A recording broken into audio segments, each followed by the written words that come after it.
quelle est la place du ministre de la fonction publique? Parce qu'il s'agit... Attendez, nous allons y arriver. Oui. Puisque les gens croient que la fonction publique est au-dessus de tout le monde. Non. Voilà pourquoi on parle de la synergie commune, de la collaboration. Il faut que les gens apprennent à être élégants. Sinon, vous détruisez la jeunesse. Vous tonifiez les textes seulement non. Ils ont été corrompus. Mais comment quelqu'un peut se ramener à ce niveau-là? Quelle ignorance sur la place publique. Il y a cette dame... L'article 2 est clair. Dit ce choix qui a fait... Écoutez, les gens qui sont allés la voir, je peux dire qu'ils l'ont tourné en bourrique. Je sais que c'est une femme intelligente. Quand elle va chercher à lire ça, je la connais, elle ne me connaît pas, mais moi je la connais, puisqu'elle est devenue une femme publique, en tant que journaliste. Et elle va se retourner contre ceux-là qui l'ont amené de deux paperasses là. Même la lettre de mon bien-aimé VPM Liao, c'est une lettre inélégante, je l'ai dit l'autre fois. Lisez bien cette lettre. Or, la lettre des ministres des Finances n'avait aucun rapport avec ce que Liao a dit dans sa lettre. Et d'ailleurs, il y a une chose que j'aimerais tirer certaines choses au clair. Liao parle de soi-disant anciens élèves de l'École nationale des finances. Mais c'est faux. Ces services le tournent aussi en bourrique. Qui nous montre que ces anciens élèves-là avaient été envoyés par la DGRAD. Pour sortir de l'ENEF et rentrer à la DGRAD, il faut avoir été envoyé par la DGRAD, par la DGI, par la DGDA. Donc, dans notre pays, qu'est-ce qui se passe? Lorsque vous avez le pouvoir, vous prenez tout votre village, vous voulez mettre dans un service sans tenir compte du besoin des responsables de ces services.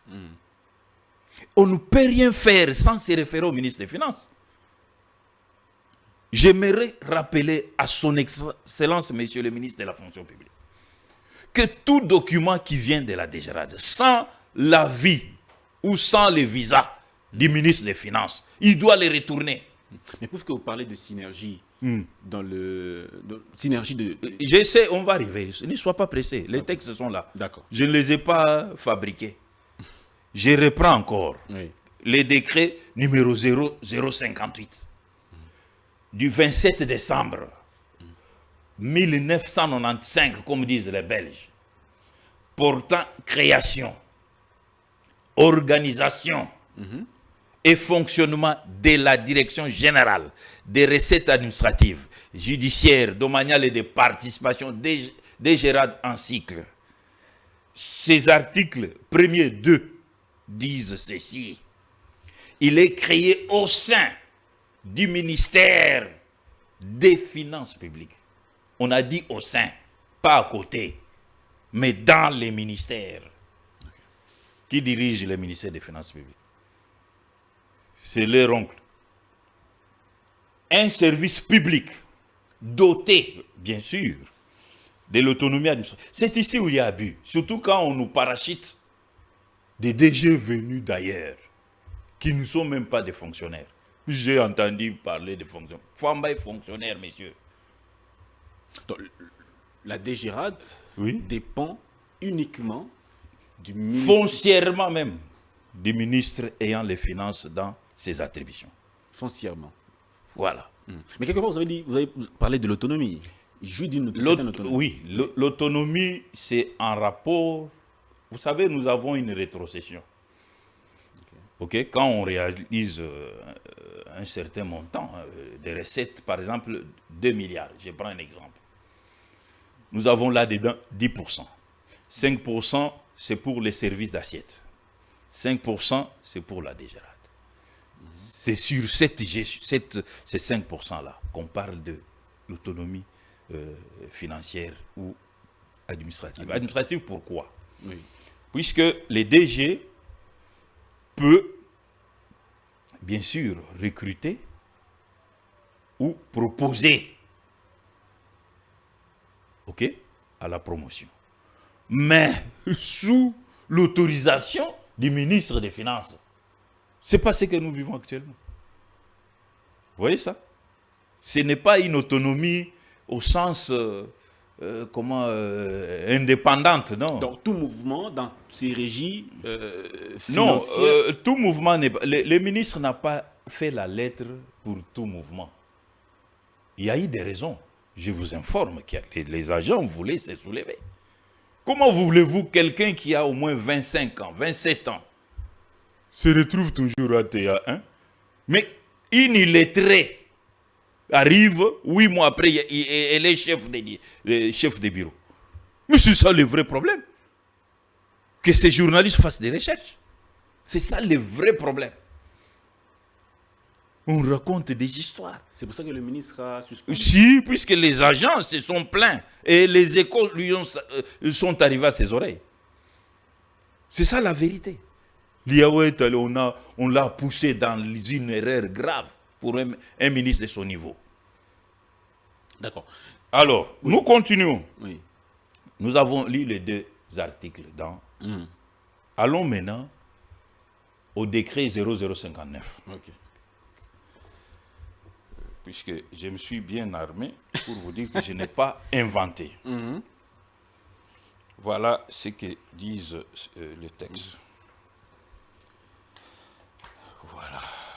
Voilà. Décret numéro 0059 du 27 décembre 1995 portant règlement d'administration relatif au personnel de carrière de la direction générale des recettes administratives, judiciaires, domaniales et des participations. Des Gérard en cycle. Ok. Nous allons à l'article 6. Recrutement s'effectue sur concours organisé par la direction générale, c'est-à-dire par la DGRAD, sous le contrôle du ministre de la fonction publique. Sous le contrôle. Sous le contrôle du ministre de la fonction publique à la demande. Il faut bien souligner ça. C'est l'article 6 du décret 0059. À la demande du ministre des Finances. OK? Et exceptionnellement, sur titre à condition pour la direction générale, d'obtenir une autorisation du ministre de la fonction publique à la demande du ministre des Finances. Voilà pourquoi je vous ai toujours parlé des synergies communes. C'est la collaboration. Alors, il ne revient pas à Liaou de se réveiller là. Bon, moi, je suis plébiscité par Félix Antoine Tshisekedi, c'est devenu une culture ici.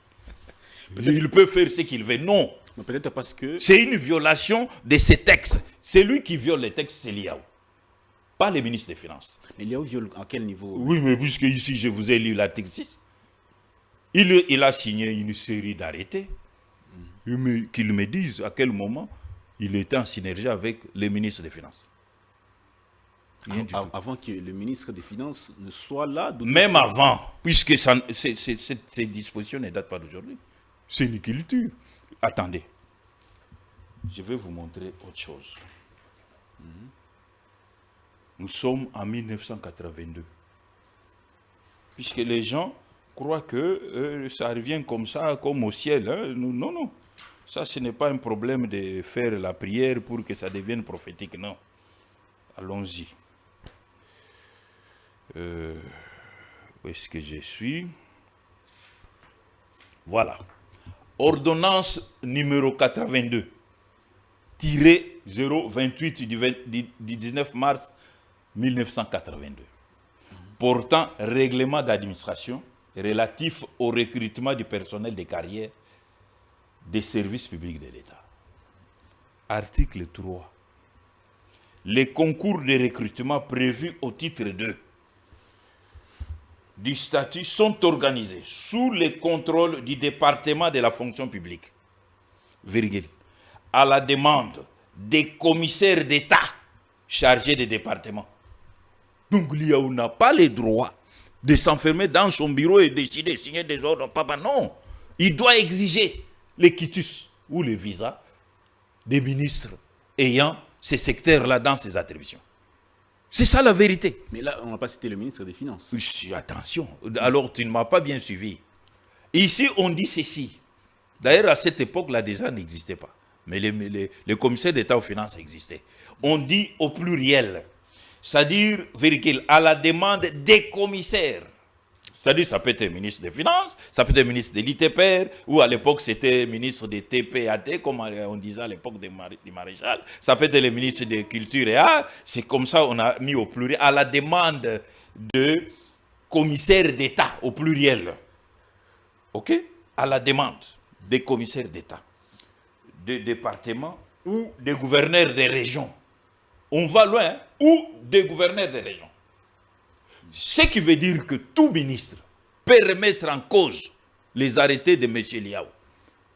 Si lui n'a pas émis le besoin, n'a pas sollicité la fonction publique pour se faire.